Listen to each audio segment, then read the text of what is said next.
So hi guys, good morning. Welcome you all to IGC Gate Online Coaching.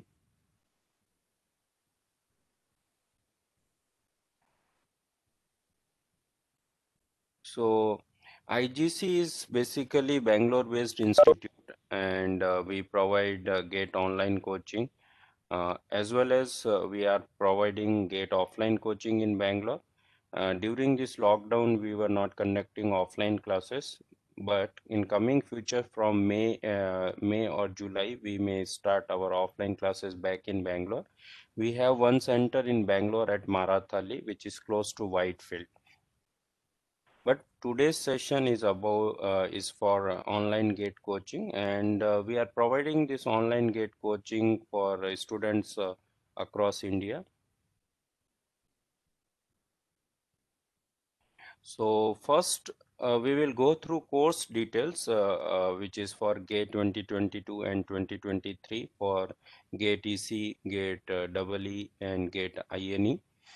So here, these online classes are conducted multiple days in a week, 4 to 5 days in a week, and timings will be suitable for all kind of people, like either working people, college students, or passed out or dropout students. Like weekdays classes we conduct in night. The timing is like 9 p.m. to 11:30 p.m. and usually it will be 2 to 3 days, like Tuesday to Thursday or Tuesday and Thursday. And then Saturday timing, it has been kept 2 p.m. to 7 p.m., but it may change from 5:30 p.m. to 10:30 p.m. In between 1 hour gap will be given, 7:30 to 8:30 for dinner, because some people have college in this duration. Okay, like some of them are now going again back to colleges for offline classes. Sunday timing is always fixed. It will be morning 9:30 to 2 p.m. So here there are two slots. Saturday there will be two subjects. Sunday also two subjects. In between there will be a break. Okay, half an hour or 1 hour. And weekdays we will conduct only one subject. The duration of that particular class will be around 2 to maximum 2.5 hours. Now total this course duration is of 500 hours, and the time will be taken around 8 to 9 months from this Feb end to till November end, or max by mid of December. Everything is done. Okay, and we teach 100% syllabus, which will include all technical subjects, engineering, mathematics, and aptitude part as well. Okay, and classes are live interactive classes where you have, all chance like offline classes to ask doubts in between or interact with faculties in between. There are both ways. Either you can ask through audio or you can ask through chat box. Okay, some of the big institute are not allowing audio call, but we allow our students to interact through audio uh, throughout our class. After class recording will be also provided. So if you miss any class for any particular reason, you can go through class and cover up, and in next class you can ask whatever doubts you guys have. Now this recording of the classes, as of now it was for unlimited time, but we may restrict considering privacy issues, but it will be always availed. We will cover all the subjects on the well-planned manner, and the subjects will be taken based on the weightage in GATE, and also based on basic subject or core subject, and all the subject will be taught smoothly over the course duration, which we will discuss how we are going to cover the complete course over this 8 to 9 month duration. And here we do not change frequently teachers and all. Okay, our institute is well-based institute from Bangalore. We are continuing our all faculties from last 3 years. Okay, and the faculty will own complete responsibility of their particular subject. It is not like someone is paying better, so the faculty in between will go away and you are in, mesh. So all these things are avoided very well. Apart from these classes, you will get study material in e-form. Topic-wise assignments will be provided for self-practice in e-form. We have several mock exams which are online tests, and we conduct weekly online exams. Initially till November, exams will be topic-wise and subject-wise. And then in November month, whatever left out subject exams will be taken, and in December subjects exam will be taken, and January full month we have full length mock exam. Doubts and problem solving classes will be there frequently during the course, and at the end, once like most of the subjects are taken, then again we will have some dedicated problem practice classes and doubt classes. The fee is 25K for GATE 2022 and 40K for GATE 2023, and concessions are applicable as shared. And whatever books required for either engineering, mathematics, or aptitude, or any other book, we will provide in e-form. Now, that was about course details. So any concern or any doubt in this? Anyone? Regarding that conversion from online to classroom Yeah. coaching. Yeah, so one thing I want to be make clear, offline classes are conducted in Bangalore only on public holidays and weekends. Okay, Mhm. so the timings will be vary, and those details are available on our website. You can go through classroom program details. Okay. Second thing, there will be difference of fee as already mentioned. The maximum fee for by us taken for online coaching is 25K, and for offline coaching it is 30K. So that difference of 5K has to be paid by every student whoever want to convert from this online platform to offline. Okay. So Okay. this is any other concern? Like, is it 100% sure I can convert to offline classroom coaching? Of course, we are getting numerous query for offline coaching, and we are very sure we will have offline classes at least for EC electrical branch. Okay, but Okay. one more thing I want to highlight, at IGC classes will be in hybrid mode.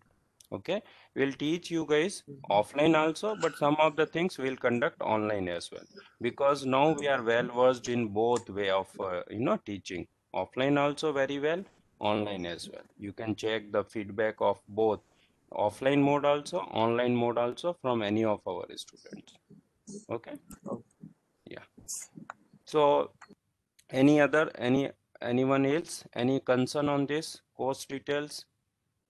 Hello, sir. Yeah. Myself, Vishwanathan. So, Yeah. like, I have a doubt. Like, are the weekday classes fixed, like Monday, Tuesday, Wednesday, or No. Generally, Monday and Friday, we do not take any class because these are buffer day. Okay, we give some time to students also and our team member also. So the weekdays classes will be always Tuesday to Thursday. Okay, at least for your February batch people. Okay, so we have enough time to cover everything well. But if you are in July batch, then sometime we have taken classes on Friday also and Monday also based on the requirement. Okay.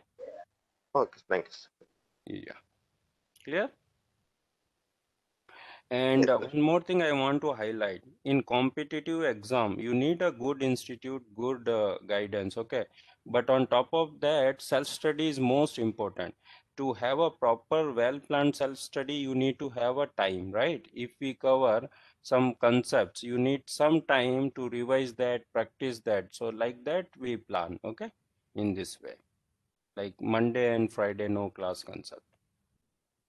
Okay. Yeah. Okay. Yeah.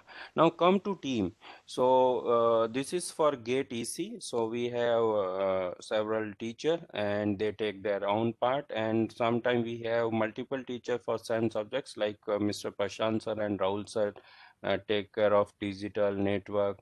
Then Mr. Kamal sir is also taking signal. Same time we have Mr. Mukesh sir also who also takes signal and system.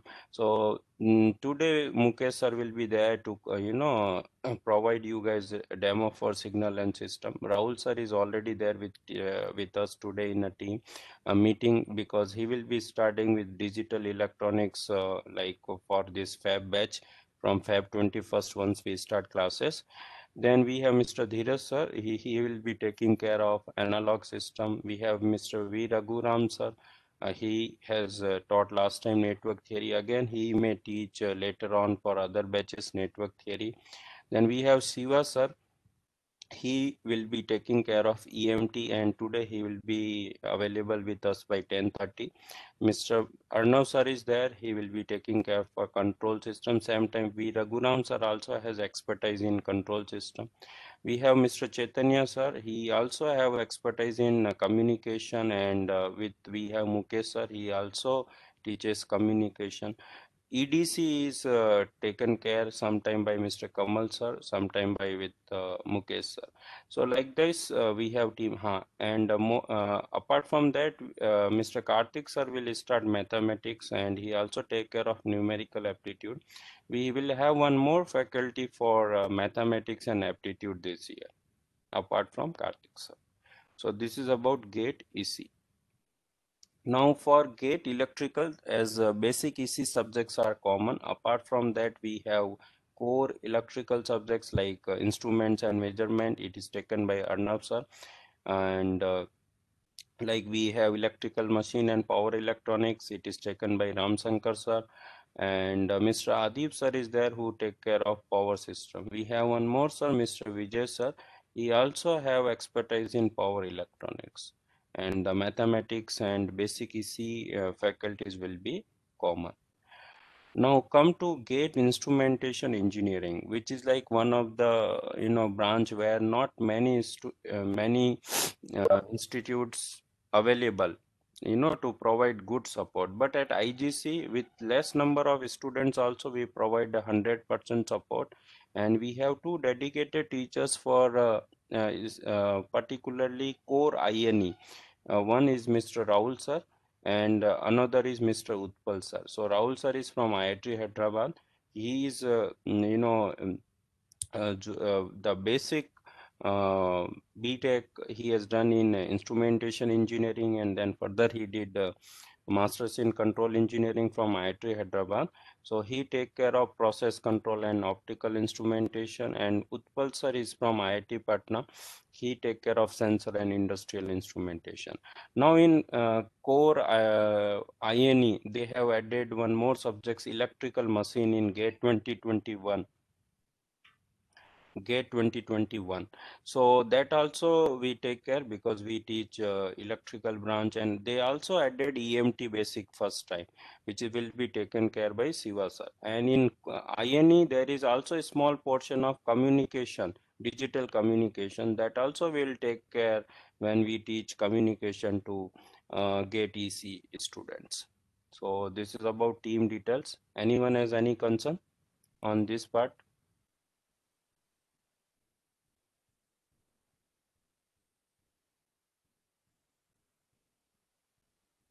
Guys, quickly. Okay, all fine. Okay, so our faculties have both credentials, teaching also, like academic as well as industrial, credentials. So they were topper of their own time, and now they are associated with well-known organizations, and same time they have passion for teaching, so they teach. Okay, so you'll get good knowledge from all perspective. Yeah, now come to syllabus coverage. So if we consider GATE EC, we are starting with the engineering, mathematics, and digital EC. Then from May month, we will start network theory and signal system. From July, always we teach core EC subjects like EMT, EDC, and always once like mathematics is completed, we start aptitude. So mathematics will take around 3 months of time. We teach around 3 days in a week mathematics class, but it is even syllabus is very lengthy. Then After that, like EMT and EDC, which are bit lengthy subjects, we start communication and control system in September month. And the last subjects like analog system is taken in November month. So all these subjects, right, in GATE EC syllabus. Any other subject? Anyone? Have you guys seen the syllabus? I think all these, right? Rahul sir, these are the subjects, right? If I am right. Yes, sir. This is the Yeah. syllabus. Yeah, so GATE EC guys are lucky. Syllabus is bit lesser. When we come to Actually, they have added something here in this thing. in what? Digital electronics, they have this Yeah, computer organization part also, yes, some part of it. from GATE CSE. So we have expertise that as well because we have GATE CSE branch also. So if you require for that also, whatever syllabus they have added, we will have a separate class or we can provide a proper recording of them. Now come to GATE EE. The syllabus is here is almost 1.6 times of GATE EC. So all the basic EC subjects will be taken together, common, and core subjects will be taken separately. So for electrical branch, we start core subjects from July. First will be taken instruments and measurement, which will be again common with instrumentation engineering branch. And then we start electrical machines once like EMT basics are there. Then in August, there will be two subjects which will be core electrical machine and power system. And as in October, control system. And we will take power electronics at the end because power electronics has to be taken after electrical machine. Okay, it's not like someone is teaching power electronics first, then electrical machine. Many of the electrical power electronics concepts or questions will have interlink with the electrical machine. Now come to GATE INE. So GATE INE is here. Again, these are the common things like electrical machine they have added newly, EMT basics they have added newly in GATE 2021. And then we start again these are the core subjects like machine, industrial and sensor instrumentation in August, and this process control and optical instruments we take from October. So this is about syllabus coverage for GATE INE. So any concern, guys? These are not very rigidly fixed schedule, but tentatively we follow this from last 3 years. Anyone? Any concern on this syllabus coverage part?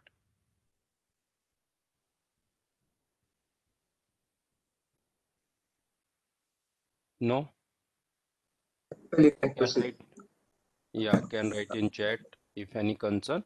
Because here we want to be very clear how we are going to teach 100 syllabus on time. Okay, all right. Now these are the sample work we have provided most of you because you guys have inquired with us. So you guys can go through this link. You can find our sample material in e-form. If you go through this link, you will find our sample assignments in e-form. You can find our sample online exams using this link. Okay, we have provided this year All India full-length exam freely, and many people have attended, so that is also there. And we have shared the several videos of either our demo class or a previous year's paper on our YouTube channel, so you guys can go through that as well. So you guys will get the complete essence how we do what we do and what is our the quality of work. Okay, we are very small institute if you can consider in a big sea of GATE coachings, but we are most committed students for our students. Okay, you will not find such commitment by any institute. We can challenge for that. Okay, and of course we charge most nominal fee also, but best we can charge. Okay, and of course we take fee because we are a professional institute, and we do our part very well with the limited number of students every year we are teaching. Now come to the result part. Yeah, before that, these are the pictures of our doubt support. You can see we have different group, like for mathematics aptitude, for core EC, for basic EC. So if you share any doubts, even like non-class arts, it will be addressed. Our faculties are there in a group, fellow students also there in group. So this doubt support is also there. We have doubt support group in both WhatsApp also and in this new platform like Telegram as well. Mathematics group is in Telegram due to more number of students, as it is combined, subjects in different branches. Now, in terms of the result part, everyone want best rank, right? That's why they are joining some coaching institute, and people join big coaching institute to get, under 500 rank or under 100. So of course, we have produced in very first time rank 341 in GATE EC. Okay, and even this person was working professional. Okay, that was our first year to teach, this.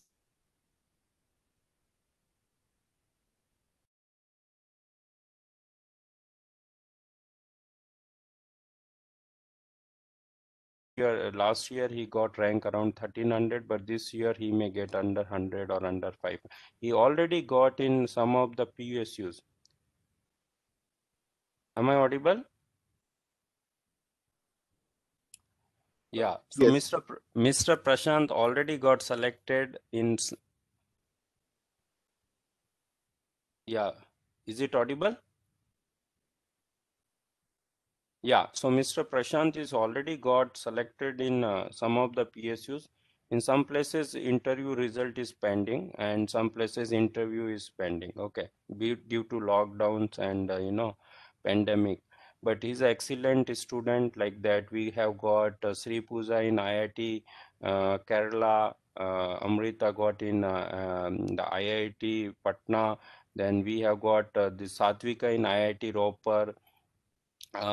Then Sitara has got in IIT, NIT Calicut, and if you have reservation or higher category, even with higher rank, you will get in good IIT. So there is no doubt if you are sincere.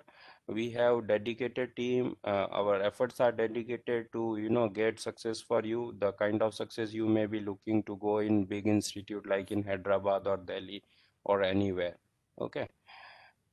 So this is about the result part. Of course, if we get more number of students, quality students, definitely our result will be also large like others. Okay. And one more thing I want to highlight it.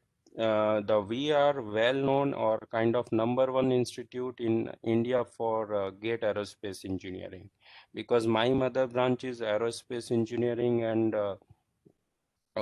we are doing fantastic. The reason behind we get fantastic students, our efforts are very good, and it is getting, highlighted in terms of the good result as well.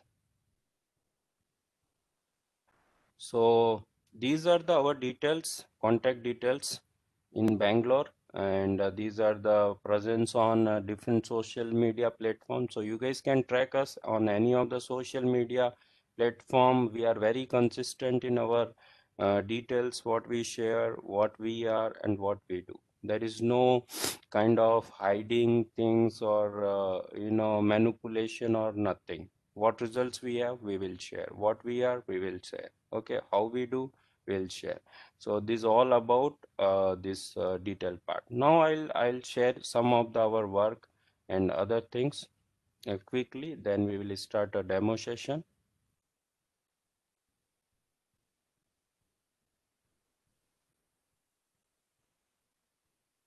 Yeah. So this is our platform for online exams. So this is the GATE online exam platform. So if I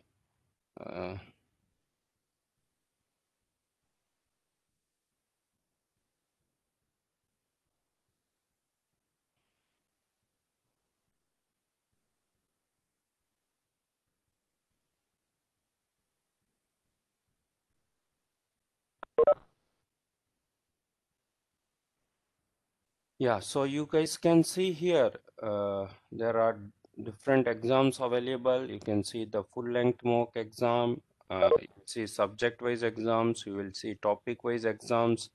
These all the exams we conduct, throughout course duration. Okay, so good number of exams we take, throughout course duration for good practice. And once like you can attend any exams, let's attend this exam. You will see the exam is exactly like GATE exam. You will not see any iota of difference. Virtual calculator is in place. It's very quick. Okay, you can go to different questions. Okay, we have all three kind of questions also: NAT, MSQs, or MCQs. In this exam particularly, MSQ may not be there, but in later on, because it was mm, told by GATE, this MSQ will be there late, so we didn't add, but we will be adding more MSQs.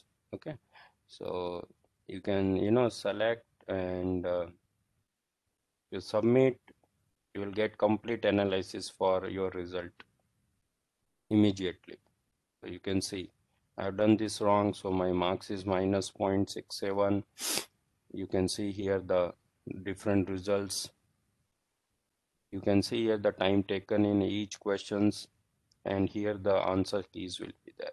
And one more thing, we do not provide direct solution. Instead, we provide doubt support at our institute. For any of our online exams, no direct solution provided, because if we provide direct solution, you guys will not improve. Okay, you will just see the solution, will forget. So this is about online exams, and here all the results will be there, whatever exams we attend. Now this is our website. Okay, on our website we share the every week's timetable. You guys can go to top and you can see the timetable. Here it is the link for our online test portal, so you can see that the previous years, like GATE 2021's timetable, or GATE 2020 timetable, or GATE 2019 timetable. We are very transparent in this also. All the details will be shared, who is taking on particular day class, what is the time. Okay, so this is how we plan in a proper way. So even your parents can watch this timetable, and if you are not attending class, they may scold. Okay, sometime we have seen this. If you are college students, then you may find many reasons to skip classes. So this is about timetable part. Okay, now I'll come to our teaching platform. So this is the IGC online teaching platform. So here you can sign, and you will find your classroom here, or you will be provided a link.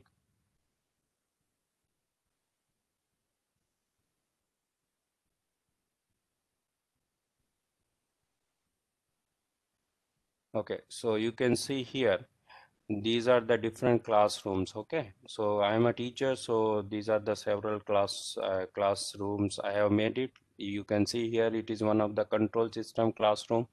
So you can see here in below, all the recordings are there, whatever the class has been taken by sir. If you want to watch this recording, you can watch, click here.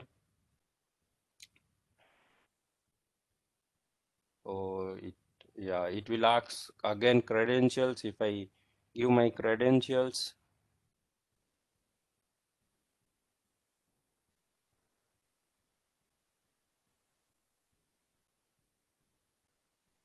yeah, so recording will get open. Let's it get open. Before that, I want to share also, like here, once I start the classroom, you will able to join the class. And just I am showing the platform interface. Yeah, so here the options are there. You can use microphone, or you can use only listen in. And here all the users will be there. This is whiteboard where we can use and teach. Okay, it's very good. Here you can write chat if you guys have any doubt in between. Okay, so this is how the classes will be taken.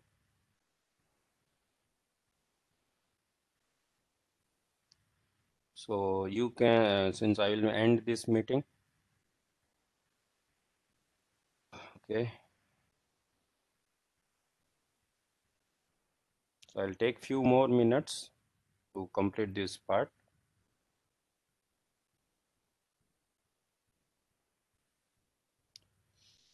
Okay, let me, yeah. So I think this recording, yeah, this is what the recording of the class. Yeah, so you can see here, you guys can see, right? Yeah, so sir is teaching. Okay, so the some content will be written and the remaining will be writing during classes. Okay, so this is about recording part. Now come to the materials and assignments. So it will be shared through Google Drive. You guys can see here the assignments, study material, books. So if you go to assignments, you can see the assignments for all the subjects. You can take any specific subjects. You will find the assignments. Let's see. Okay, let's any subjects. Let's analog, which is common for all. So you can see these are the assignments for self-practice.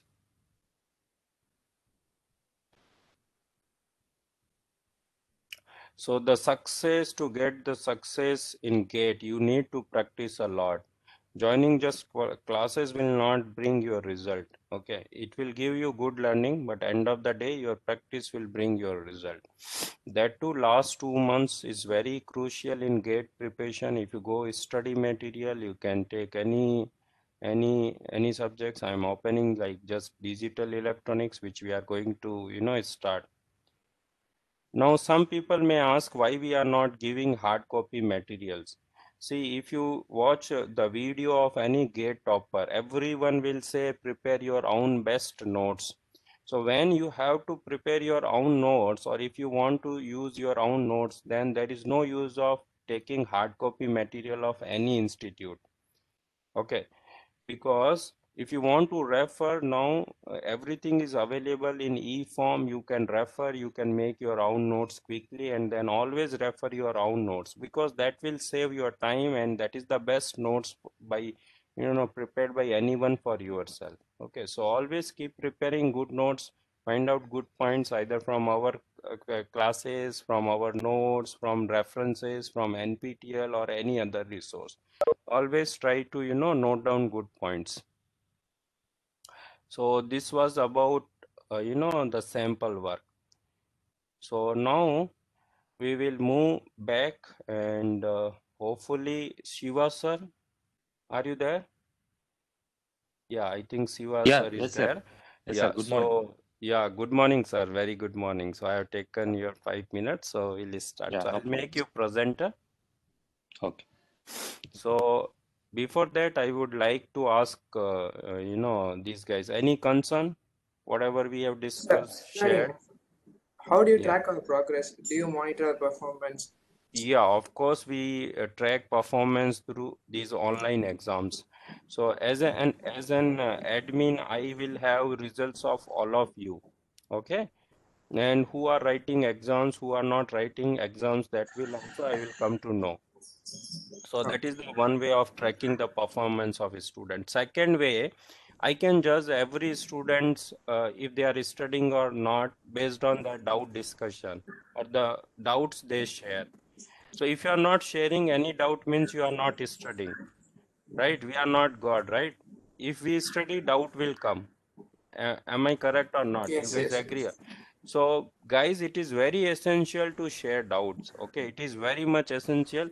I know there is a poor doubt discussion in these branches which you guys have, EC, electrical and INE. The reason behind, many people are fearing to share. It should not be the case. When we have the bigger group, of course, many will be enthusiastic students. So hopefully this year we'll have a bigger group. Okay, we are working on that to have more students in our classes, so it will be very energetic. So that's what. Do you give any in-person assistance, some advice regarding our performance? Of course, the complete guidance is given till you get succeed. Okay, till your college admission. Whatever rank you get, we will try to use that rank. Even it is a higher rank, there are different courses like MS in IITs or MTech research. So their rank is not main criteria. You know, rank is one criteria to get call letter for interview.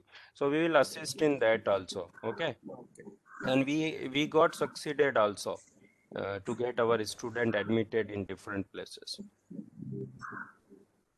Yeah. All right.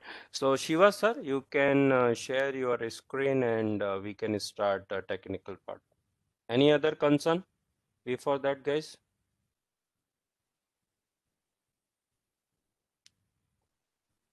All right. Yes, sir. Okay, sir.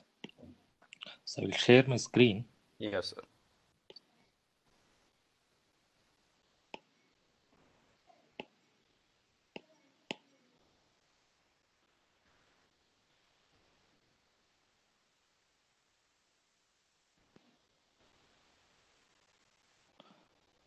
So good morning, all of you. And first of all, I would welcome all of you to IITN's Gate Classes family. So here you had an opportunity. This is the best platform where you can give your effort and take it back. So something if you start preparing for the gate, and I'm sure at the end you will come up with a great success.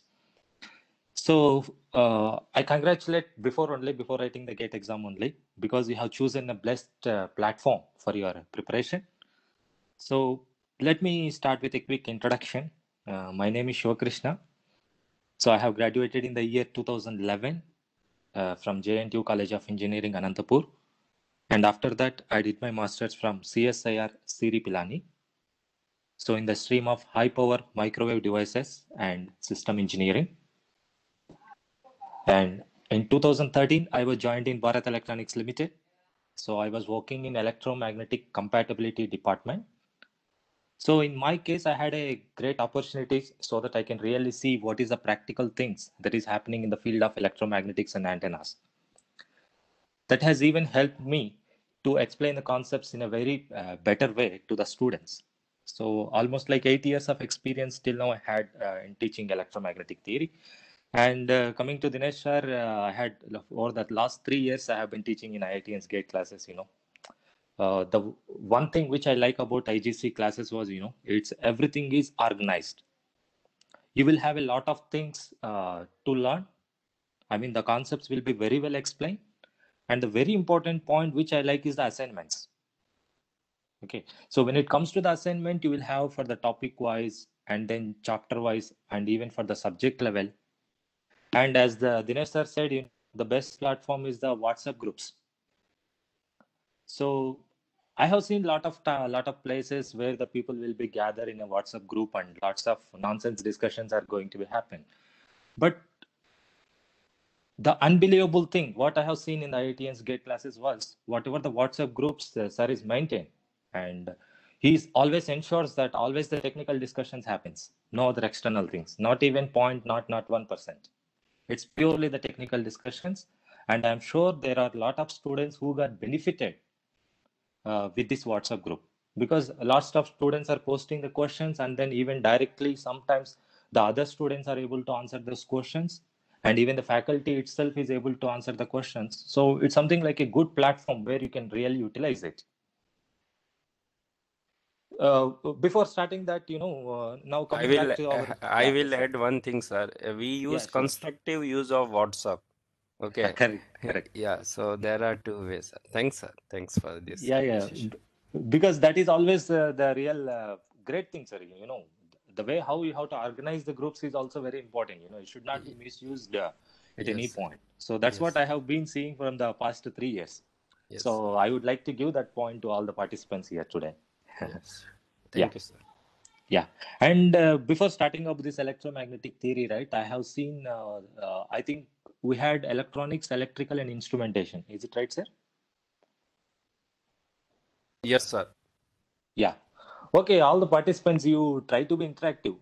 It's not something like I'm always the speaker. You can interrupt me at any point. Let this session to be interactive always. Okay. So how many of you will feel this electromagnetic theory is more difficult in your academic level? Honestly, you can say. You can reply through chat or you can reply through direct audio. Since we had a limited group, there is no problem. So how many of you are thinking this electromagnetic theory is more difficult in your academics? Right, I can understand, but when it comes to derivation, those things are very difficult. Correct. What about others? Anybody? Yeah, because even I also face the same issue, right? Like in our academics, most of the people will feel the toughest subject is electromagnetic theory. There are a couple of reasons behind that, right? So the first one, it comes to, the mathematics part. And the second thing is the derivation things. And the third very important point is the imaginations. Is there anything other than these three you feel is more difficult in this electromagnetic theory? Only those things. Yeah, main thing is all about the imaginations, right? Mm-hmm. So let me give a simple example, right? How these imaginations are going to be important in EMT. When I am talking about, let us say, network theory, the people are talking about the resistors, and you would have been discussed about the inductors and capacitors. So since you will be very comfortable with your networks, right? I'm pretty sure. This is because, in your lab, you are directly seeing what is a resistor and how the inductor looks like and how the capacitor functions. So since you are really seeing it, it makes you that you are very comfortable with that subject. But when it comes to the electromagnetic theory, people used to talk in terms of the electromagnetic waves, which are propagating in the space, which you cannot really see with your eyes. You have to feel it. So that's where the problem comes, So in our discussion, I am sure that your imaginations will be very clear. I will give us a couple of examples and some of the animations this time I would like to include so that you will be very much flexible with the imagination's point of view is concerned. And let us coming into the derivation part, even not only in this particular subject, even if you look at EDC, electronic devices and circuit theory, there are lots of derivations. But the good thing about electromagnetic theory was some of the derivations we are not going to discuss. Instead, we are going to derive those concepts with the common sense. So we are not going to derive the things. Let me give an example of Maxwell's equations. So you know that when it comes to the Maxwell's equations, in your academics, you would have been seen. Your professor used to derive a lot of things. One full hour of lecture, you are going to derive only one equation, right? So, but when it comes to the gate point of view is concerned, so I would like to make at some points, I would like to derive, but most of the times what I will try to do was, with the help of common sense, straight away I will come to the conclusion points. So that I will try to optimize the derivation part in this EMT. So that's how I will make you comfortable with that. And as I said, the mathematics, this part you cannot avoid it. Why? Because, let me ask a question. When you see in the GATE exam, is there any subject which doesn't have the mathematics part except the general English? Yes or no?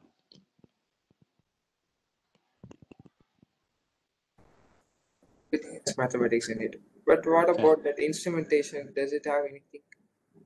Yes. At least some part of mathematics will be there, except the general English. It's always related to the mathematics. Even if you do some simple kind of mathematics like addition, subtraction, it involves mathematics. So what I mean to say was, even a small chapter like analog circuits, digital control, all these things are revolving around mathematics. You have to do some numericals.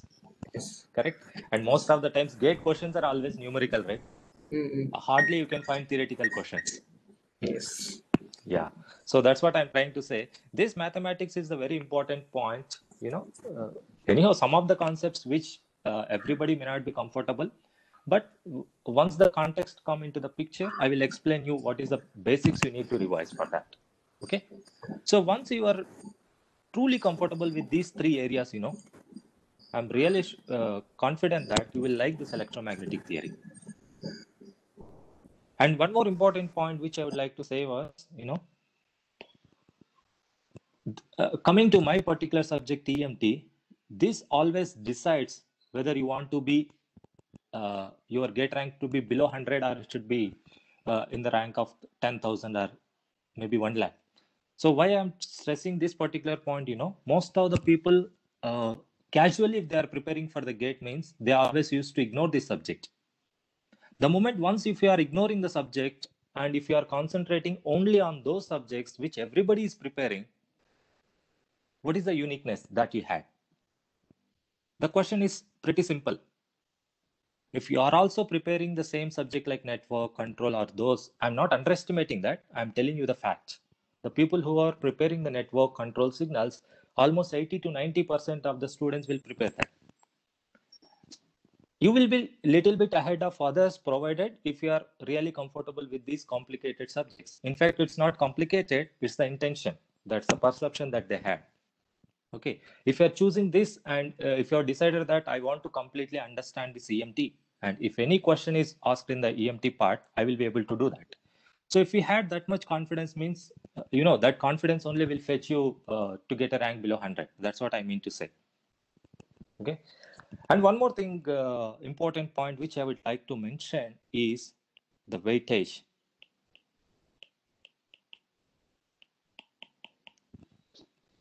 So let me ask you a question. Do you think the weightage plays a vital role in your gate preparation? I mean, for EDC, it is having more importance. EMT is more important in this year. Do you think the weightage plays a more role in EMT or gate point of view is concerned? Do you think is it really important?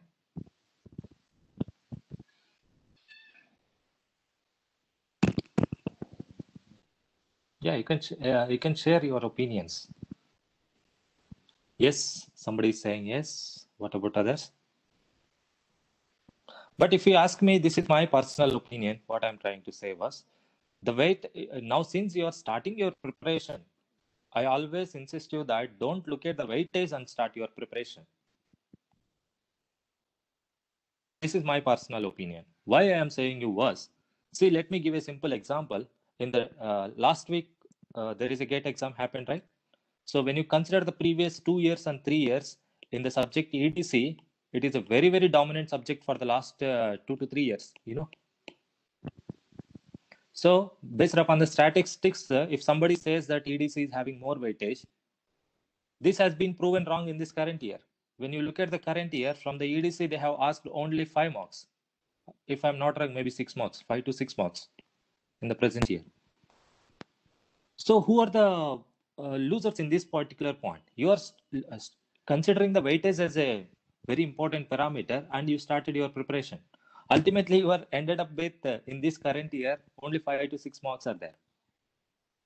So my suggestion to all of you was, each and every subject is having equal weightage. See, one particular year, you may have more number of questions in EDC. Does it means that in the next year also the same trend repeats? If somebody says 100% assurance, you can ask him the same question. So in the previous year, if they asked more importance for EDC, there is no guarantee that this year also EDC repeated. So this is my personal opinion and it is subjected to correction again. So my suggestion to all of you was, since you are at the initial phase, my suggestion will be, don't look at the weightage. Each and every topic, each and every chapter is very important for you at this moment. So try to concentrate on a small topic also. So since you are not looking weightage, you will give equal importance for everything. So that's how your preparation will be more valid. Okay. So do you have any questions before straight away going into the today's session? So if you have any general questions, you please ask me. No problem.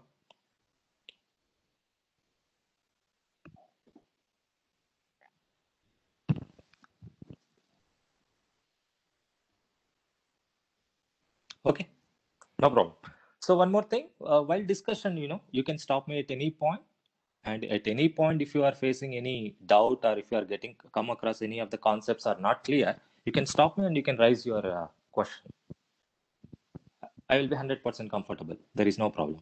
So for the today demonstration purpose, I have chosen this particular topic in coordinate system, which is the basic to understand the concepts of electromagnetic, right? So anybody can unmute yourself and tell me in by coordinate systems. Can anybody give? So let us try to make it as an interactive, don't make it like a one-way kind of thing. So can anybody say what do you mean by coordinate systems? Set of points to say position in that particular area or something. Exactly. Very good. Very good. It's a nice way of explaining. It's more relevant, whatever you have said. So when I'm talking about coordinate system, it is nothing but the way how you represent a point in a space. You can see that. Okay.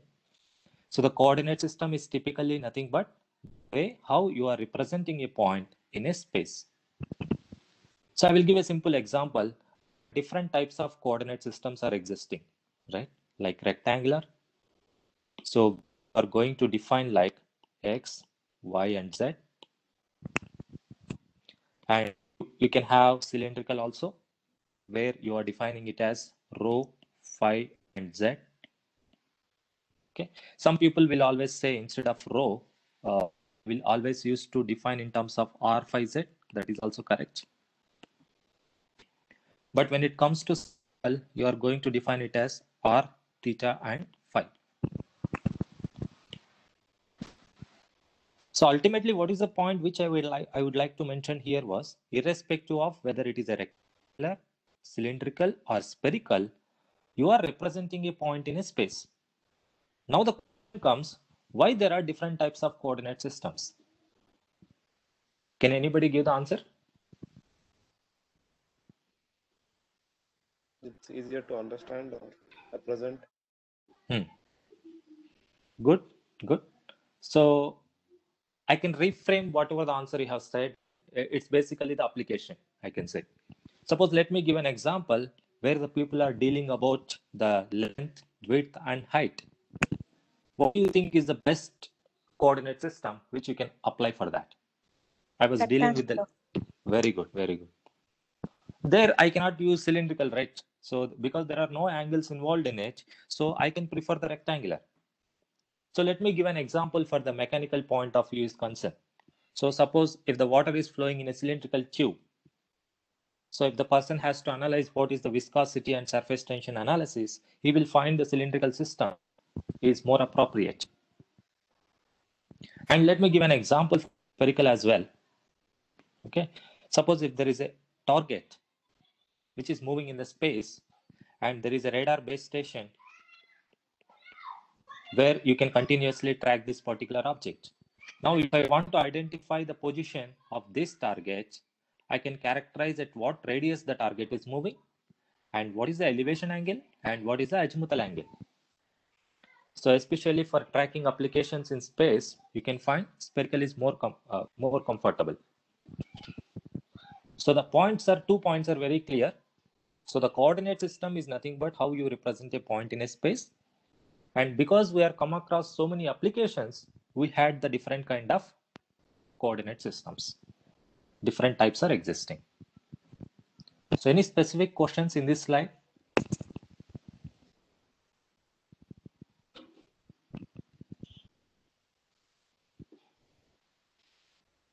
Good. No.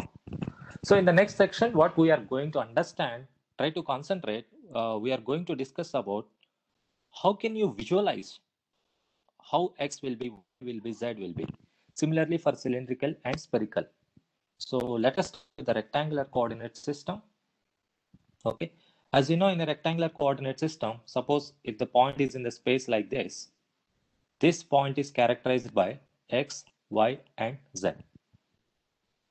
So we are going to discuss like 3 sections.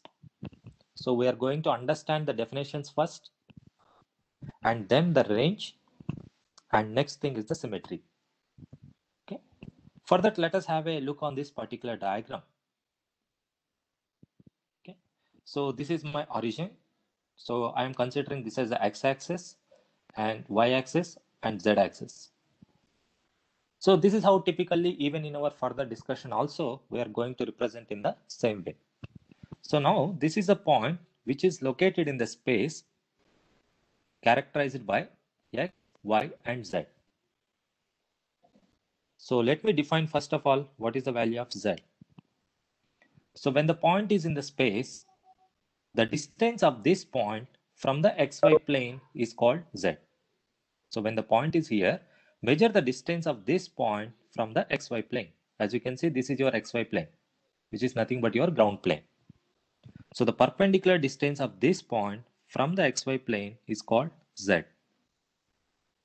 Similarly, once you are projecting the point into xy plane, the distance of this particular point from the xz plane, which is nothing but this distance is nothing but y. Similarly, the distance of this point from the yz plane is called your x. So let me write it here. So x is the perpendicular distance from yz plane. Similarly, y is the perpendicular distance from xz plane. So z is the perpendicular distance from xy plane. So is there anything complicated? So are you want any more clarity on this?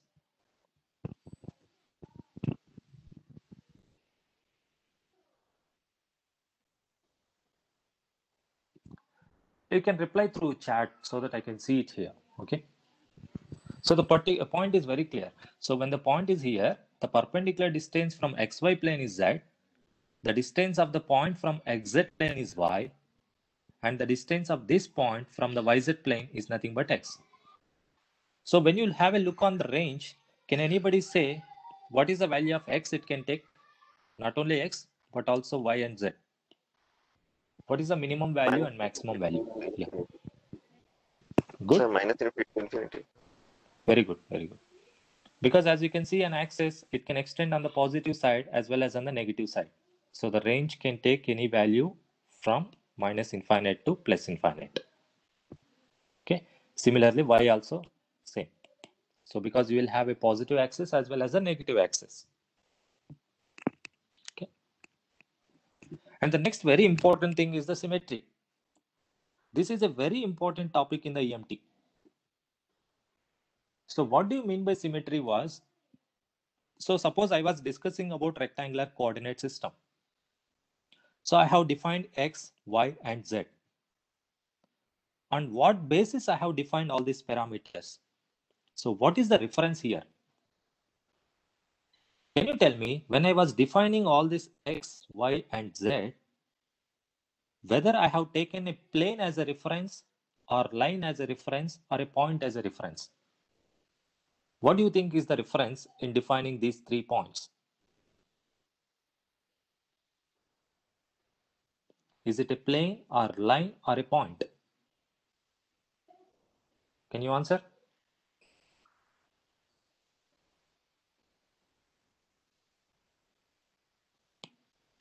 Very good. Yes. You can see it clearly that when I was doing all this, in the definition only I have mentioned, all these are mentioned with respect to planes. So the point is very simple. There exists a planar symmetry. If you are defining all these points with respect to a line, you can call line symmetry. If you are defining all these coordinates with respect to a point, you can call it as a point symmetry. Okay. Since in a rectangular system, the reference is a plane, so the type of symmetry is planar symmetry. Okay, this is how we can understand, you come to know how to define XYZ and what is the range and what is the symmetry. This is pretty simple. Okay. Any specific questions you have related to rectangular?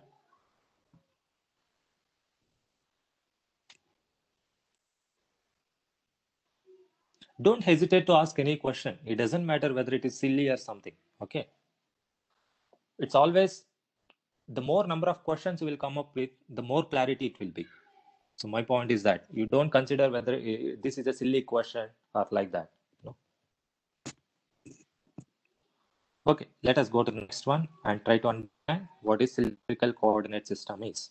Okay, the interpretation is simple. As I always mentioned you, right? This is my x-axis, y-axis, and z-axis. So this order I will never change. Okay, throughout my discussion. So in a cylindrical system, the point is represented as, rho, phi, and z. Okay, so I was assuming that this is the point which lies in the space. So first having a look on rho. So this is the point is here. So to measure r, it is nothing but the distance of this particular point from the z-axis. So let me write here. So rho is nothing but the radial distance or perpendicular distance from z-axis.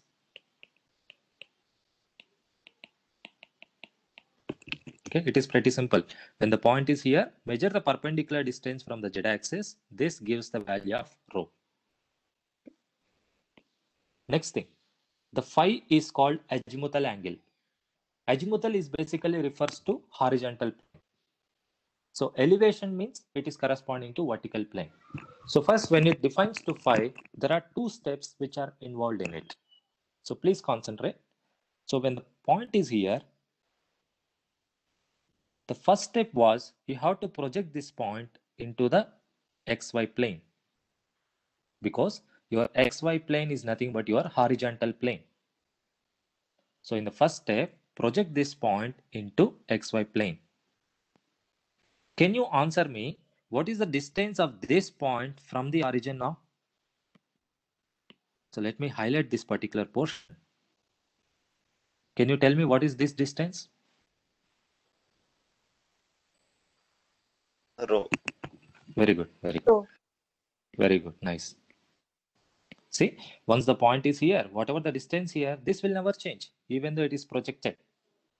So what I mean to say, when you want to measure the phi, first project the point into the ground plane, which is nothing but your xy plane. Then measure the angle from the x-axis. So once you draw a line from here to here, measure the angle from the x-axis. So this is nothing but your azimuthal angle. So let me write phi is the azimuthal angle. To be specific, you are measuring the azimuthal angle from the positive x-axis.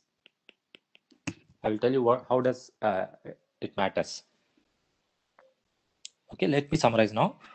First of all, projecting the point into xy plane, draw a line from the origin, measure the angle with respect to x-axis. This is nothing but your phi.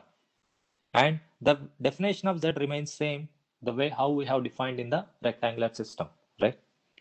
So in the rectangular system, the perpendicular distance of this point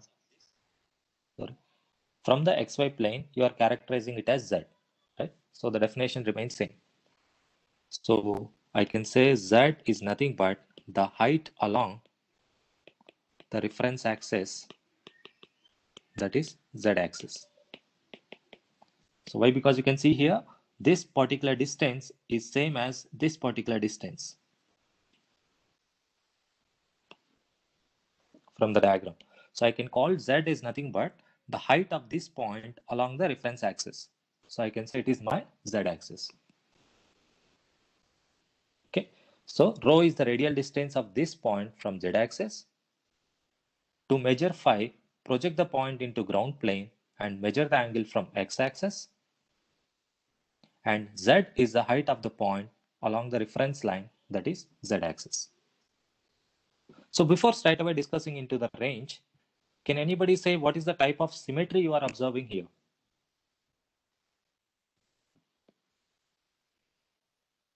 Sir, is it line symmetry or Good. axial There symmetry? is no confusion. It is pretty simple. It is a line symmetry, or you can call it as an axial symmetry. The reason was simple. As you can see the definitions, rho, phi, and z are defined with respect to axis, right? So since you are, by taking the axis as a reference, you are defining the type of symmetry will be axial symmetry. Our axis is also said to be a line, right? So you can call it as a line symmetry also. Okay. And then next, moving on to the range. What is the range of rho it can take? Anybody? 0 to infinity. Good. See, it is from 0 to infinity because, you know, rho is nothing but the radius of the cylindrical. As I am talking about cylindrical, so rho is, you can assume it as the radius of the cylinder.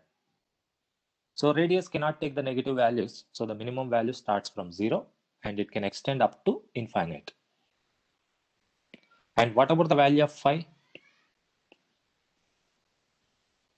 Anybody? 0 to 360. 0 to 2 pi radians. Yes. I will tell you how it is, no problem. And the value of z remains same from minus infinity to plus infinity. So now I will explain how the phi value will vary from 0 to 2 pi radians. Let me give an example. So let us take this is your positive x-axis. Okay. Now consider a point on the x-axis itself. You know that since the point is lies on the x-axis, phi value will be 0. Now I was moving from this particular point, let us say somewhere here. Okay, so what is the value of phi here? So you draw a perpendicular line. So the phi value will be 90 degrees. So let me extend the same point somewhere here. So when you reach this particular point, from the positive x-axis, if you are measuring, it is at a total angle of 180 degrees. And if you are extending it further here, you will get 270 degrees. And when you again reach back here, it is close to 360 degrees and same as 0 degrees. So when you have a look on the locus of the phi, it can take any value from 0 and it can make a complete circle which can extend from 0 to 360 degrees. Okay, any questions here in the cylindrical?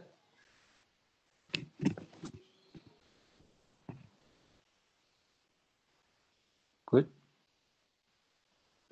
So the interpretation and what you have to concentrate was, are you comfortable in imagining these of the terms like rho, phi and z? If you are able to visualize how rho, phi and z looks to be, then you are on the right track.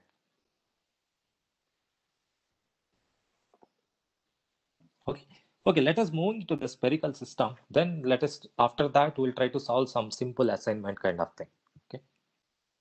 So start with the spherical system. Again, the notation same: x-axis, y-axis, z-axis. So in a spherical system, the point is represented as r, theta, and phi.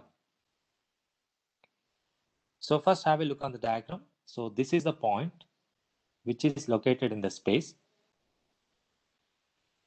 So what do you mean by r first?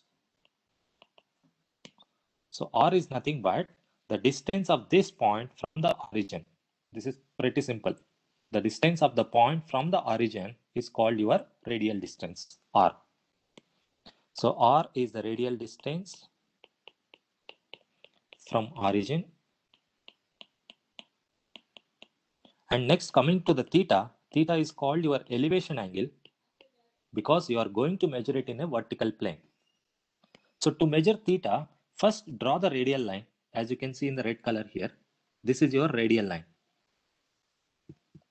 And measure the angle of this radial line from the z-axis. So this is your radial line and this is your z-axis. So the angle between these two is nothing but your elevation angle. So why I am calling it as elevation angle? Once again, I am explaining because your z-axis is a vertical axis.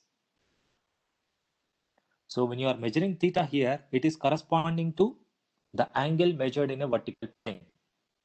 So the theta is the elevation angle made from the z-axis. So theta is the elevation angle with respect to the entire z-axis at origin itself again.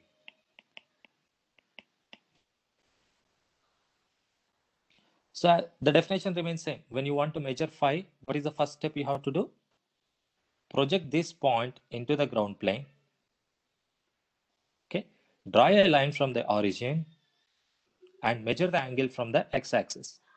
So this is nothing but your phi. So phi is the azimuthal angle from positive x-axis at origin.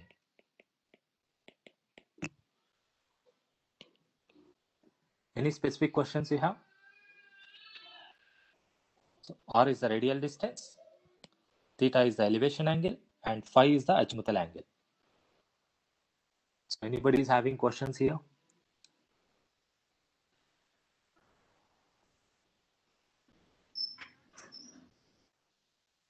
Yeah, let me ask a question. Let me test how much you have understood what I'm saying. So you have a look on this particular. What is the distance from here to here? So I mean to say, what is the distance of this one? Can anybody say? What is this distance? Yeah, I'm sorry. R Is it radius. R. What about others? Rho? Very good, very good. It is rho. It is not R. See, you are always getting confused. Let me make a parallelogram. Now you see this particular part. Now you can say me, do you think this diagonal distance is same as the side? Never. So what I mean to say, whatever the distance from this point to the z-axis, the same distance will be. So in the previous cylindrical system, I told you, right? Since these two are in parallel, so as you say, this distance is same as rho. So this distance also same as rho. So do you got the difference? It's not r. R is the diagonal distance. Are you getting my point, everybody? So this particular distance is rho.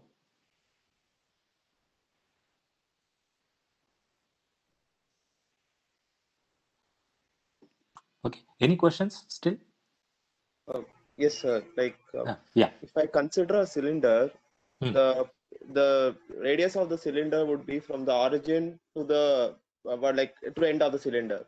And if we consider a sphere, it will also be the radius from that point. So how would we differentiate between a cylinder radius and a spherical radius, and why is it rho if here it's an r? Yeah, let me give an example. Let us assume that I was considering the sphere only. Okay. In case of a sphere, let me take this is a vertical axis. Okay. And this is my origin. Okay. Now, when you consider any point on the sphere, do you agree with me that when I say this as r? Yes.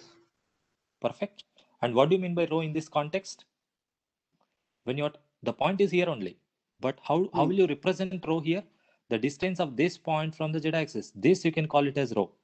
So are you getting the difference? I got it. Yes. Yeah. So r is the distance from the origin. Rho is the distance from z-axis. So both are different. Okay. Now yes, is it clear? Yes. So yeah. Okay. Yeah, please ask. No problem. Anyhow. No, sir, I got it. Yeah. Good. So the point is that, so when it comes to the range, so let me define, since r is the radius again, it is from 0 to infinity. And what about theta? Theta is varying from 0 to 180. I will tell you the reason why. And phi will take from 0 to 2 pi radians. Okay. I will give an example why the value of, you understood, right? Phi will take from 0 to 2 pi because x-axis is the reference. I will give a simple example why the value of theta will vary from 0 to 180 only. Okay. Since when you are measuring theta, your reference is the entire z-axis. So you may have the positive z-axis or you may have the negative z-axis, right? So let me define, this is my horizontal axis. The point is very simple. When you consider a point here, always we are referring to anti-clockwise to measure the angle. See, so when the point is here, the value of theta, let me define it as a 45 degrees in an anti-clockwise direction.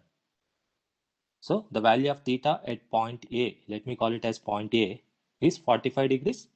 because since I was measuring anti-clockwise, the positive axis is near. So let me consider somewhere point here, point B. What is the value of theta? At point B, what is the value of theta? This is exactly at the midway between these two. So what is the value of theta at point B? Can you guess, anybody?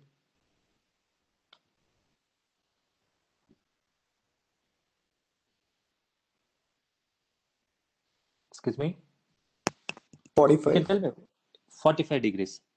Perfect.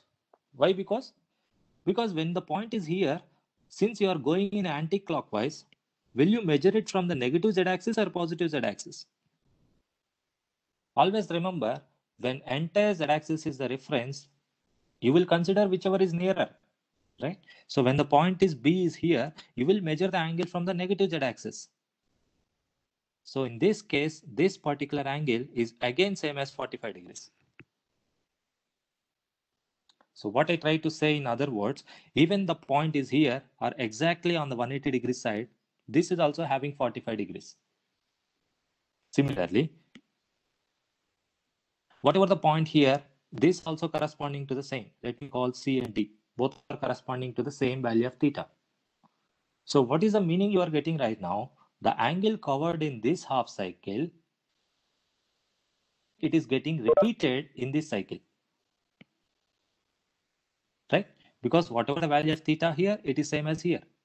Whatever the value of theta here, it replicates same. So when you consider the maximum angle, it is nothing but only one half cycle. So when the point is here, theta is 0 degrees. And when you are reaching this particular point, it is 180 degrees. So that is how theta varies from 0 to 180.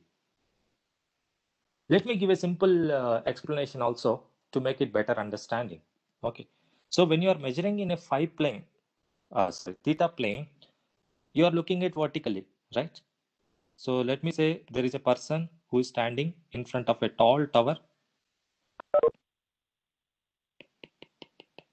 This is a small tower. Oh, sorry. Just a second. Yeah. A very big tower, and the person is having a look on this particular one. Assume that this height of the tower is very, very high, which means it is going on the plus infinity side. So having said that, at what angle this person has to look if the height of the tower goes to infinity? So this person has to make his head completely up to look at the top of the tower. And similarly, on the lower side also, if it is extending down, this person has to make his face completely down. So if the height of the tower is extending from plus infinity to minus infinity, he can able to see from the top and up to the full bottom, so that he can see only this particular portion. He may not be able to see what is happening at the background, right? Without making a horizontal rotation. I'm trying to say that. So when you are in front of a big tower, if the tower is extending up to plus infinity to minus infinity, what is your vertical coverage is fully making your head top or fully making your head complete bottom. You don't know what is happening at the backside of you. So that's how you can imagine that theta is the vertical plane, right? 80 degrees. But whereas when you are moving in an azimuthal plane, horizontal plane, this part, right, he can make a complete rotation of 360 degrees in the horizontal plane. So this is a perfect example where you can visualize in a horizontal plane, it covers to 360 degrees. In a vertical plane, it corresponding to 180 degrees. Yeah, any questions here?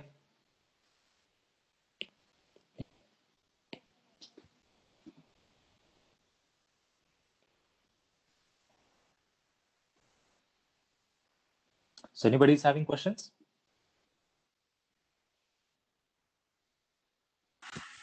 Sir, you told that for the x-axis it is at the positive, the azimuthal angle is at the positive x-axis. So why is it positive always?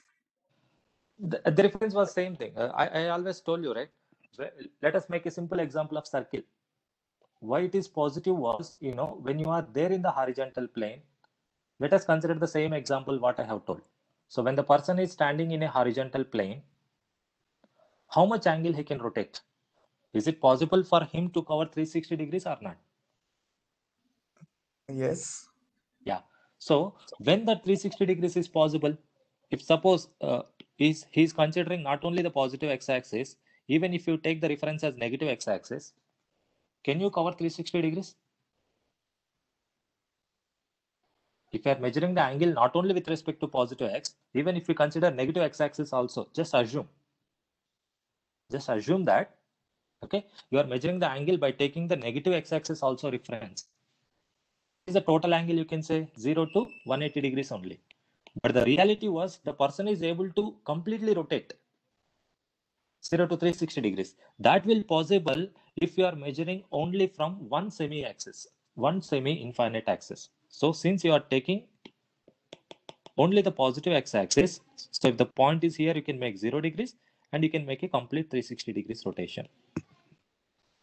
So why they have considered the positive x-axis was because everybody can make a complete rotation in the horizontal plane. So if you want to satisfy that logic, you should consider only one semi-infinite axis. But whereas when you look at a vertical plane, you can see that you can cover only one half cycle without making a horizontal rotation. So that's why you have taken the entire axis as a reference. Okay, any more questions?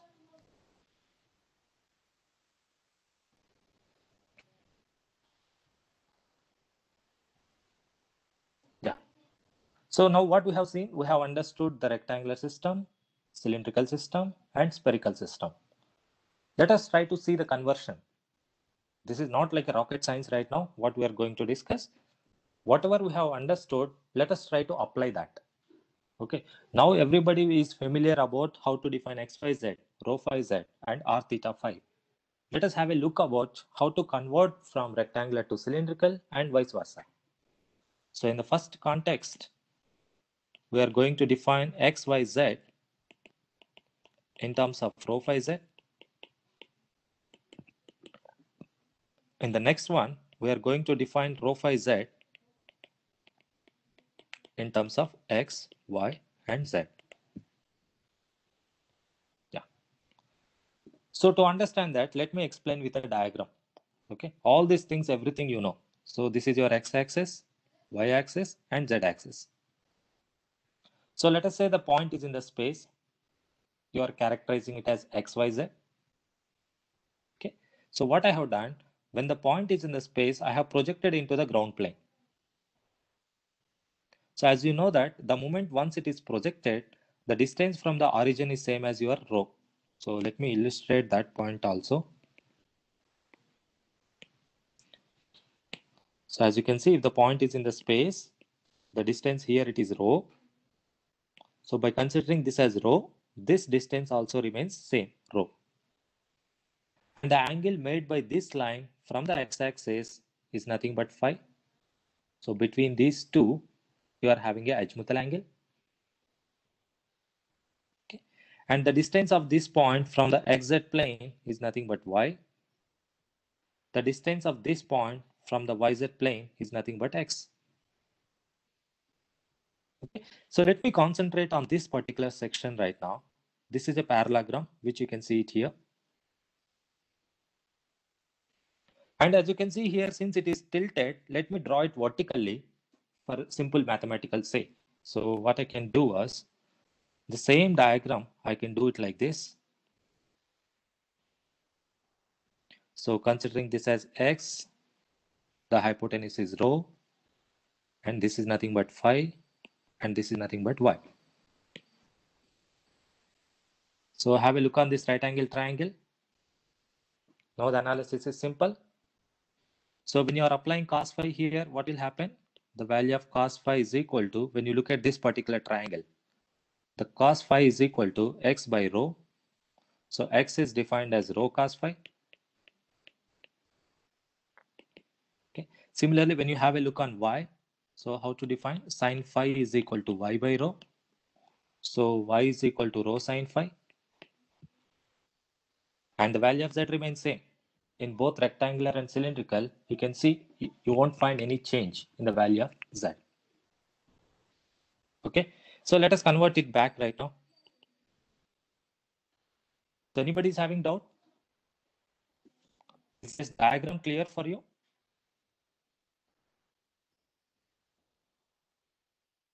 Yes, sir.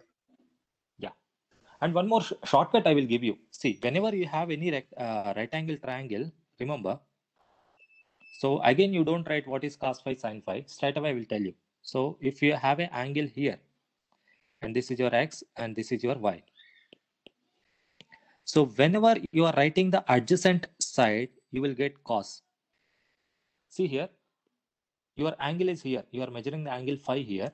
So when you want to write the value of x, so please remember x is adjacent to the angle. So you will get cos phi. Hypotenuse into cos phi. So when you look at the value of y, if it is opposite, you will get sine. So the shortcut here was when you have an adjacent side, there will be a cosine component. When you are writing the opposite side, you will get sine. This is a universal trick. Okay. So the conclusions here, what we got was x is rho cos phi, y is rho sin phi, and z remains same. So can you quickly tell me what is the reverse conversions now? You can do the manipulations. You had 3 equations. And using these 3 equations, you can tell me what is the value of rho, phi, and z. Can anybody say? The rho is root of x square plus y square. Very good. And phi is tan inverse of y by x. Good. And z is z itself. Very good. You can see here, this is a simple mathematics. Everybody verify. You can do x square plus y square is same as rho square. And similarly, take the ratio of y by x. You will get tan phi. And z remains same.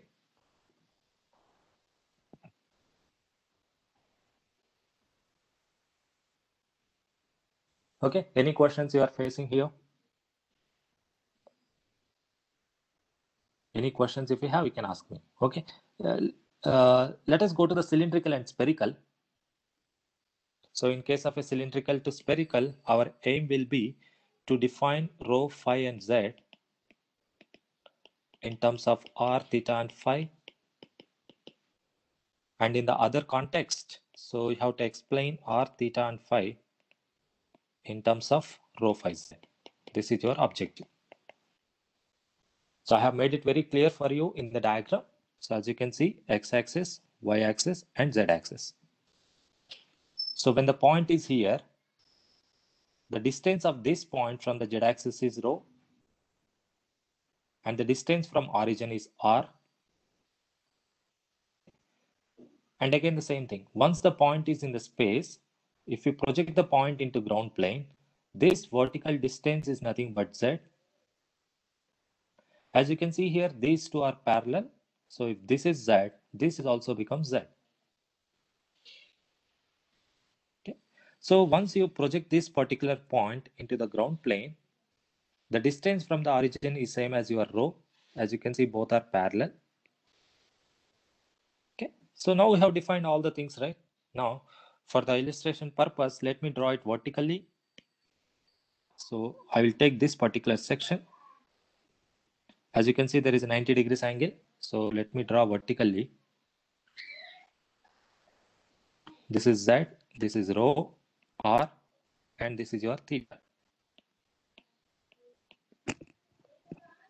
Okay. So what I have done, this particular portion, I have represented it vertically. So there is a 90 degrees angle here. So there is a z value remains same, rho value remains same. So can anybody tell me right now quickly, what is the value of rho phi z? Apply the shortcut. Yeah, anybody?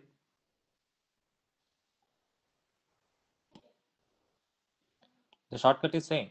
If there is anything is opposite, you will get sine. If there is adjacent, you will get cosine. Okay.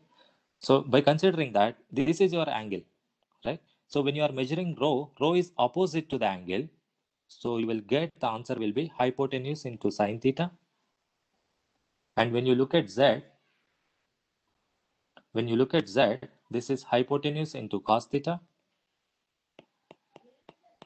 So, and the value of phi remains same. So there is no change in the phi. Okay.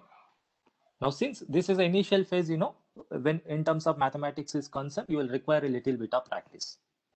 You need not to be worried about it. Okay. Now, tell me, you get back r theta phi in terms of rho phi z. Do the simple manipulations. You had the three equations. So can anybody say what is the value?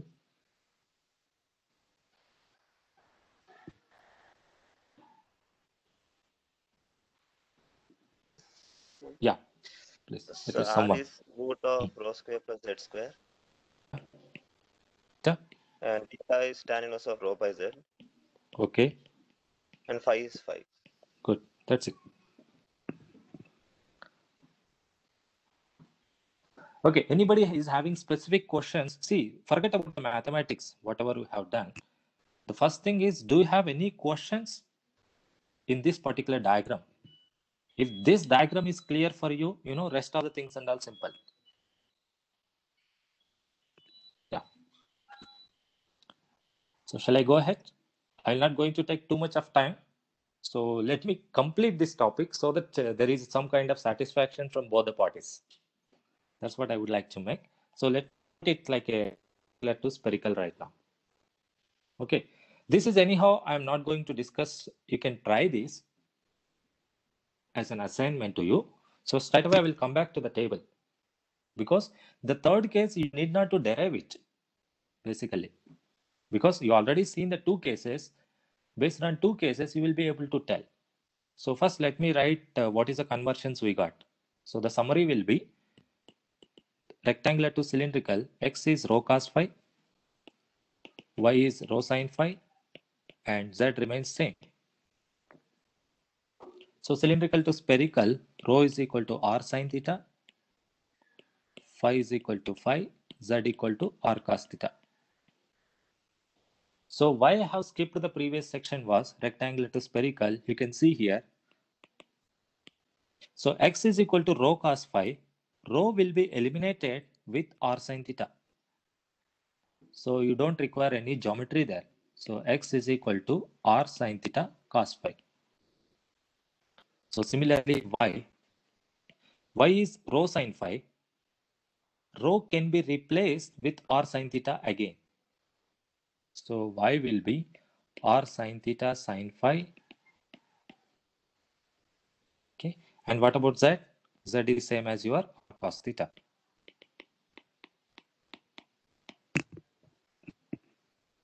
Okay. So everybody understood how these conversions has happened?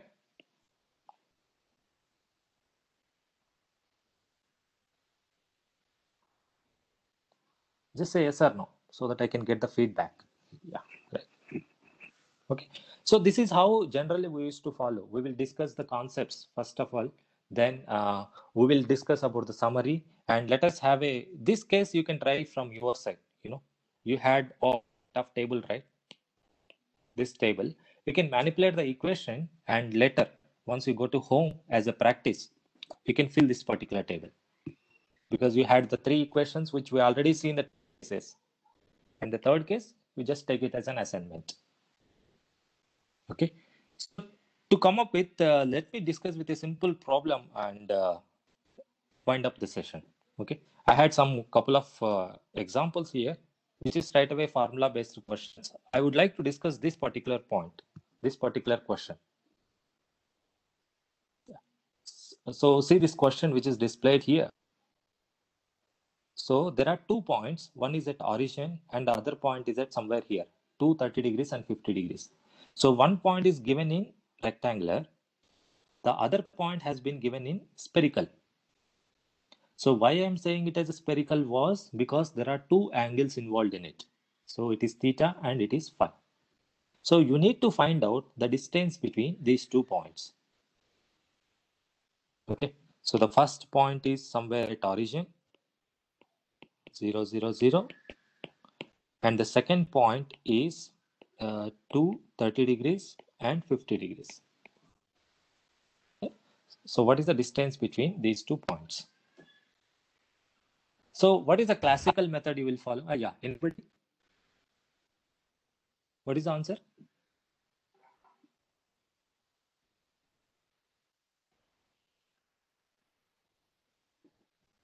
We need to convert the spherical to the rectangular coordinate system and then measure the distance, apply a distance formula and find the distance.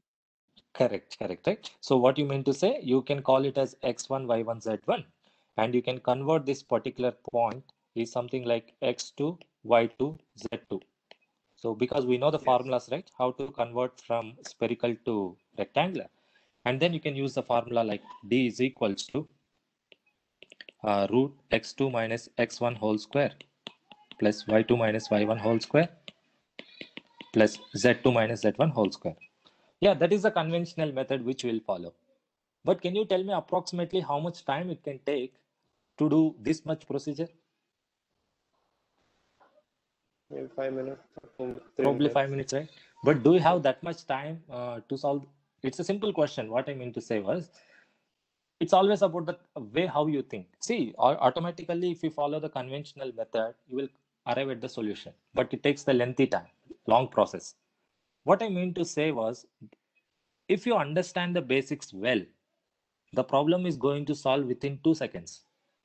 It is not going to take more than 2 seconds also. Why I'm telling you this one was, out of the 2 points, one is given as origin itself, right? The point A is origin itself. And distance is with respect to origin. Yeah.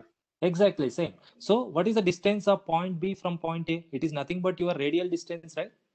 Correct. So when you go back to the spherical, what I have discussed, when any point is there, the distance from the origin, if it is r theta phi, what is this particular distance? It is r. Yeah, that's it, right? Which is like, yeah, you can assume a sphere something like this. This is a point on the sphere. So where it is characterized by r is 2, theta is 50, and phi is 50. So what is the distance of this point from the origin? It is nothing but r. So in this example, what is the value of r? It is 2. So the answer is straight away 2 meters. Sorry, getting my point. So the basics are very important. So it's something like a common sense, you can say. So rather than going in a conventional method, it's always better to check whether the problem can be solved quickly or not. So because that's what the beauty of the gate is all about. So you can do the same problem. One person can do within 5 minutes. The other person can do within 1 minute. So how quickly you are adapting to the conditions, that will happen based on the fundamentals that you are going to develop. Okay. So in this example also, I told you, right, you have seen the difference right now. So like this, there are so many occasions are there in our discussion, right? Soon you can come across all these shortcuts and that. So the point which I would like to mention here was, always be confident on your fundamentals. So once if you understand all the concepts, then the problems are very simple. So we let us stop here, and if you have any specific questions, let us discuss about that related to EMT part or any general topic. Okay, this is how just what I explained to you was, you know, you can really see the way how the classes will go. This is how the classes will be started. Yeah, please. Yeah. So thank you, sir. And this is the way, guys, we teach. Okay, we cover first basics, we derive few things, and then we take up gate related questions or previous year's questions. So our idea is to feel you guys gate is not very tough if your fundamental is good and if your practice is good. Of course, some questions will be very tricky, but majority of the questions will be approachable. Okay, so this is what. And another part in gate is questions will not be lengthy. Okay, if you write your engineering semester exam, questions will be lengthy, but the beauty of gate exam, all the questions will be tricky and it's very short. Okay, you can solve if you know the concepts, if you know the tricks behind that, you can solve within 2-3 minutes. So that's what. So any questions from sir, if you guys want to ask?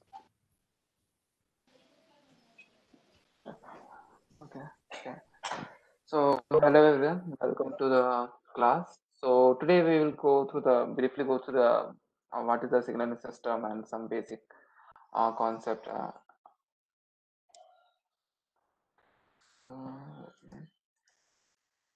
Yeah. So this is a syllabus. So syllabus it's not very vast. So it mostly include the all kind of transform like discrete time Fourier transform, this continuous time Fourier transform, Laplace transform, jet transform, and all. And other than that, we have Fourier series, and then we have something related to the S-plane, stability, causality, and all. So in the syllabus, it is not mentioned about the properties of signal and the properties of the system and all, but that is also a part of syllabus. So today we will go through all of it, basic property of the signal and basic properties of the system. So let's first start with what exactly is the signal and what is the system. So you can think of the signal as a electrical voltage or a electrical current which carries some kind of information. In general, a signal can be non-electrical as well, for example, temperature, pressure, and all. So when we go to the electrical system, hello Dinesh, how to annotate? I forgot. Yeah, let's see. Okay. Yeah, you can use pencil. So, yeah. So if you consider as electrical signal xt, so this thing that you see here, this is a signal, and this yt that is also a signal. Now this signal is a electrical signal. This is, we can have some kind of transducer, and that will convert the non-electrical signal to electrical signal.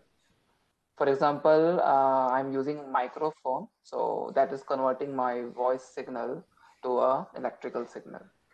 Now, once we have a signal, it might carry some undesired component as well. For example, noise or some other activities from the surroundings that we need to either filter out or remove. That we do with the help of the system.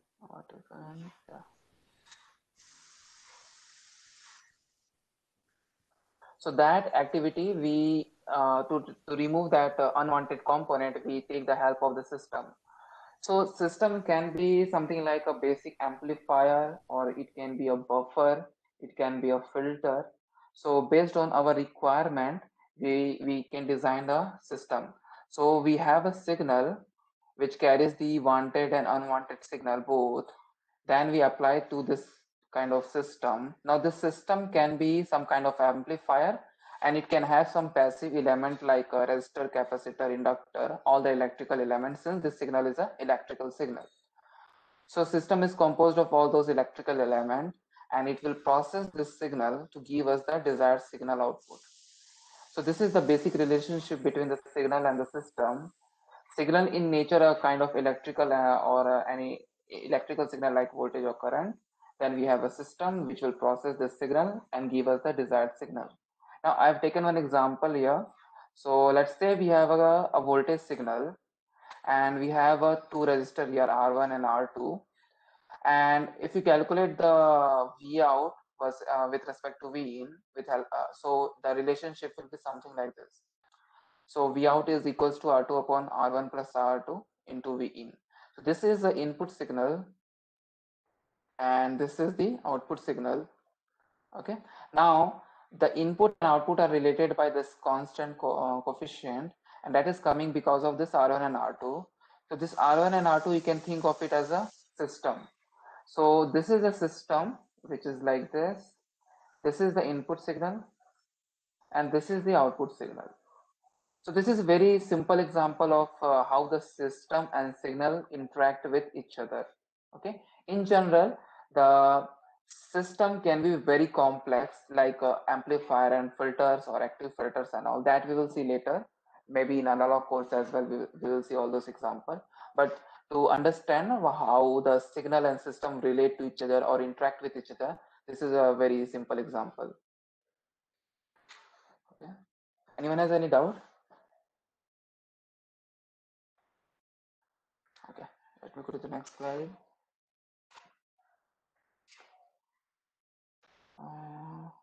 Dinesh, do I need to clear it? Wait. Okay. Now we have a very different kind of signal. Based on the signal properties, we can classify the signal. So we have one classification like continuous and discrete time signal. One is analog and digital signal, complex, real. So all this is based on the property of the signal. Then we have even, odd signal, periodic, aperiodic signals, energy and power, and the deterministic and random signal. Now, in general, signal is represented as a function of t, xt, yt, ht, gt, and so on. So it means that the signal is a function of time. So you can plot the signal with respect to the time. Okay. So here this is a x-axis, which is time, and this is the y-axis, which is a signal. So with respect to time, we can plot the signal. Now, if you remember from the mathematics, there is a something called function f of x. So this is same as function. Only the thing is that here it will always be the function of time. Okay. But here in the case of function, this x can be any number, like this x can be anything. But for the signal and system, this independent variable will always be the time, and this y-axis will be a function, or in general a signal. So if you plot this signal, you will get some kind of waveform with respect to time. Okay, so this is how the signal looks like physically, and this is the function of time t. Later on, we will see one more independent variable that is called the frequency. So in that case, the signal will be the function of the frequency. So in the signal system, we will see only two kind of independent variable. One is time, one is frequency.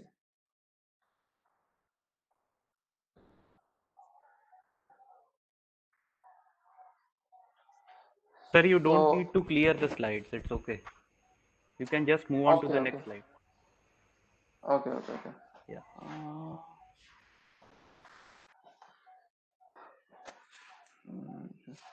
Next is let's take the first example. This is a continuous time signal and the discrete time signal. So as the name suggests, it is continuous in time, and here the time is in discrete in nature. Okay. So if you plot the continuous time signal, you will not see any break here. Okay. But in the case of discrete time signal, the time is discretized. It means that it will be discrete numbers like 0, 1, 2, 3, and so on. Okay. Similarly, for the negative time, it will be -1, -2, and so on. So in this case, the time is discretized. In this case, time is continuous in nature. Okay. So here you have an infinite number of points. Okay. So if you take any two time interval, and if you try to calculate how many points are there, you will see there are infinite points because it is continuous in nature. But here, if you see from this point to this point, you will have only finite set of points. Like here it is 0, here it is 1. Okay. So in the discrete time signal, time is discrete in nature, and in the continuous time signal, time is continuous in nature. Okay. Let me go to the next. Actually, it doesn't go to the next slide if I don't clear it. Okay, then you can do, sir. No issues, sir. You can continue with your. Okay. Now, what does exactly mean by the discrete signal? Okay. So we already know what is the continuous time signal. So in general, what happens that the discrete time signal will not be available in nature. We have to generate the discrete time signal with the help of some processing. So that we call it as a sampling, that we will see more detail in later. Oh man, why is not selecting? Okay. Pencil, yeah. So what we do here, we have a continuous time signal. Out of that, we will take a samples. That process we call it as a sampling. So what we do, we take, let's say at t equal to 0, I have this value of the xt. I will sample it and keep it here. Similarly, at other time, let's say this time is ts. time t equal to capital Ts, whatever the value is there, I will capture it and keep it here, and so on. This will be at 2Ts, 3Ts, 4Ts, and so on. Okay. So here the signal that you are getting, it is a discrete in nature. We don't know what is the value at this particular time instance, but we know what is the value at this time instant, what is the value at this time instant, what is the value at this time instance. Okay. So this is how in general we generate the discrete time signal. That this process we call it as a sampling. Okay. Now, if you just now I mentioned that we are sampling at time t equal to 0, time t equal to Ts, then 2Ts, 3Ts, and so on.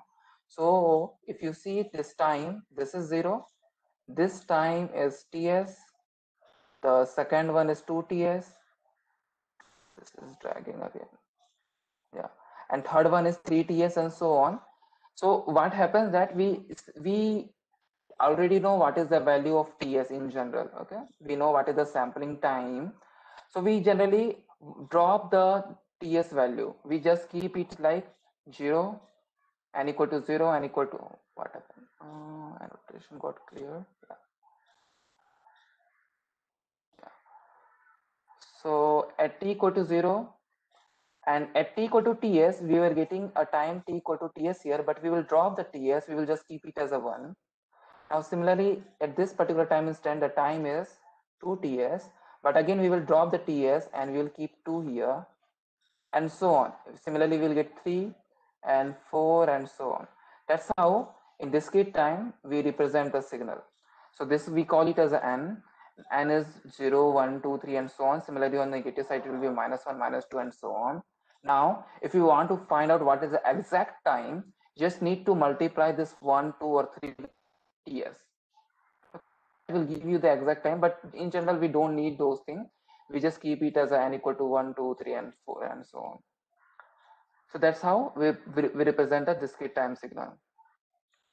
Okay.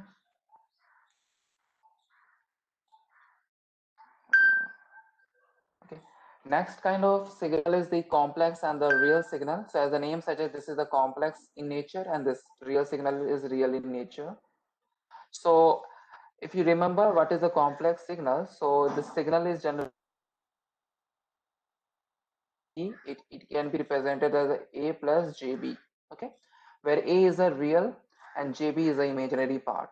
Similarly, in the complex signal, we will have a real part of the signal and the imaginary part of the signal.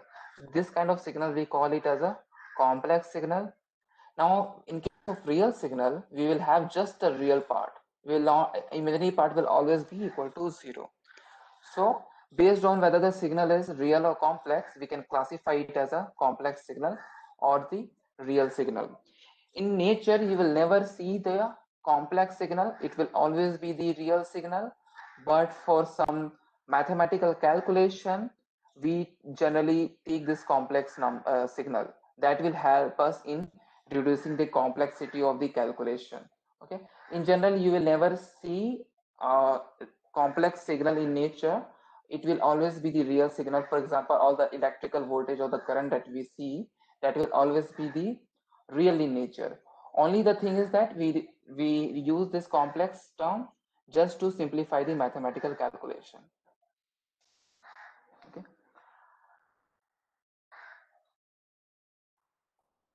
Okay, next classification is the odd signal and even signal. This is similar to odd function and even function. So from the mathematics, we know that a function fx will be the even function if f of minus x is equals to f of x. Okay. Similarly, a signal will be the odd signal if f of minus x is equals to minus f of x. Okay. Now, similarly, in the signal, we have a definition called the even signal and odd signal. So any signal which is even function of time, okay, that we call it as an even signal. And similarly, the odd signal are those signals which is odd function of the time. Okay, so this is for the continuous time signal. This is for the discrete time signal. Okay, so this is the definition of the even signal and odd signal. Now, in general, if you plot the even signal, it will always look like this. So you have this vertical axis, this y-axis, you have this x-axis. So even signal will always be even symmetry with respect to this y-axis. It will be symmetry with respect to this y-axis. So whatever is there on the right side, same thing will be there on the left side. You can say that this is the mirror and this image is coming on this side. So this is how the even signal looks like. In case of odd signal, it is just opposite. Whatever the value that you are getting on the positive side, negative time you will get the negative value, negative of that. Okay. One more example, you can take it as a different way. So this is also an example of the odd signal, because here it is negative, but on the negative time it is positive value. Okay, so this is one example of the odd signal. This is also an example of the odd signal. Now this is also example of odd signal, because on the positive time you are getting some value, and on the negative time you are getting some value, and this negative the value that you are getting on the negative time, this is the negative of the this value. Okay, these two has opposite polarity. This is positive,